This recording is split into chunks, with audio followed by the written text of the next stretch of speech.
ನಮಸ್ಕಾರ. ನಾನು ಕೃಷ್ಣರಾಜಪುರ ವಿಧಾನಸಭಾ ಕ್ಷೇತ್ರ ಆಟೋ ಚಾಲಕರ ಅಧ್ಯಕ್ಷ ಸಂಸ್ಥಾಪಕ.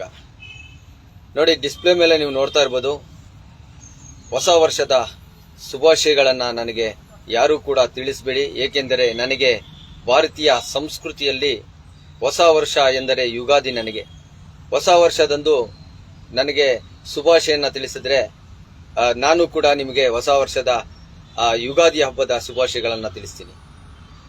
ಈ ಒಂದು ಕ್ಯಾಲೆಂಡರ್ ಕೊನೆಯ ದಿನಾಂಕವನ್ನ ಹೊಸ ವರ್ಷ ಎಂದು ಆಚರಿಸ್ತಾರೆ ಕೆಲವರು. ಇದರಿಂದ ಎಷ್ಟು ಮಾರಕವಾಗ್ತಾ ಇದೆ ಅಂತ ಹೇಳಿದ್ರೆ, ಜನಗಳಿಗೆ ಈಗಾಗಲೇ ತಿಳಿದಿದೆ. ಎಲ್ಲ ಮಾಧ್ಯಮಗಳಲ್ಲೂ ತಿಳಿಸಿದ್ದಾರೆ, ಸೋಷಿಯಲ್ ಮೀಡಿಯಾದಲ್ಲೂ ತಿಳಿಸಿದ್ದಾರೆ, ಎಲ್ಲದರಲ್ಲೂ ತಿಳಿಸಿದ್ದಾರೆ. ನೋಡಿ, ಹೊಸ ವರ್ಷ ಅಂತ ಹೇಳ್ಬಿಟ್ಟು ಎಷ್ಟೋ ಜನ ಪ್ರಾಣಗಳನ್ನ ಕಳ್ಕೊಂಡಿದ್ದಾರೆ. ಎಷ್ಟೋ ಜನ ಹೆಣ್ಣು ಮಕ್ಕಳು ಕುಡ್ಕೊಂಡು ರೋಡ್ನಲ್ಲಿ ಬಿದ್ದಿರೋದು ನೋಡಿದ್ದಾರೆ. ಎಷ್ಟೋ ಜನ ಗಂಡು ಮಕ್ಕಳು ಆ ಪ್ರಾಣವನ್ನ ಕಳ್ಕೊಂಡಿರೋದು ನೋಡಿದ್ದೀರಾ. ಇಂತಹ ಸಂಸ್ಕೃತಿ ಉಳ್ಳ ಹೊಸ ವರ್ಷವನ್ನ ನಾವು ಆಚರಿಸಬೇಕಾ? ನಿಮ್ಮಲ್ಲೇ ಪ್ರಶ್ನೆಯನ್ನ ಮೂಡಿಸ್ತೀನಿ ನಾನು.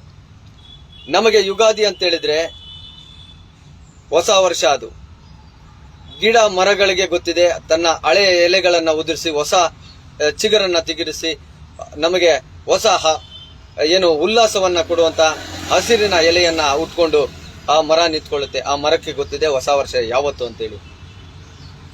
ನಮ್ಮ ಮನುಷ್ಯರಾದ ನಮಗೆ ಯಾವುದೋ ಒಂದು ದಿನಾಂಕವನ್ನ ಇಟ್ಕೊಂಡು ಅದರಲ್ಲಿ ಅನಾಚಾರಗಳನ್ನ ಮಾಡಿಕೊಂಡು ಜನರ ಒಂದು ಭಾವನೆಗಳಿಗೆ ಧಕ್ಕೆಯನ್ನ ತಂದುಕೊಂಡು ಇಂತಹ ಸಂಸ್ಕೃತಿಯನ್ನ ಬೆಳೆಸೋದು ಯಾವ ಮಟ್ಟಕ್ಕೆ ಸರಿ ಅಂತೇಳಿ ನಾನು ನಿಮ್ಮಲ್ಲಿ ಪ್ರಶ್ನೆಯನ್ನ ಕೇಳ್ತೀನಿ ಸ್ನೇಹಿತರೆ. ನಮ್ಮ ಸಂಸ್ಕೃತಿ ಯುಗಾದಿ. ಈ ಯುಗಾದಿ ಹಬ್ಬದಂದು ನಾವೆಲ್ಲರೂ ಕೂಡ ಹೊಸ ಬಟ್ಟೆಯನ್ನ ಹಾಕೊಳ್ತೀವಿ, ಎಣ್ಣೆಯ ಸ್ನಾನವನ್ನ ಮಾಡ್ತೀವಿ, ರೈತರು ಬೆಳೆದಂತ ರಾಶಿಗಳನ್ನ ಪೂಜೆ ಮಾಡ್ತೀವಿ, ದಾನವನ್ನ ಮಾಡ್ತೀವಿ. ಈ ರೀತಿಯಾದಂತ ಸಂಸ್ಕೃತಿ ಉಳ್ಳ ನಮ್ಮ ಯುಗಾದಿಯನ್ನ ಹೊಸ ವರ್ಷ ಅಂತೇಳಿ ನಾವು ಕರಿತೀವಿ.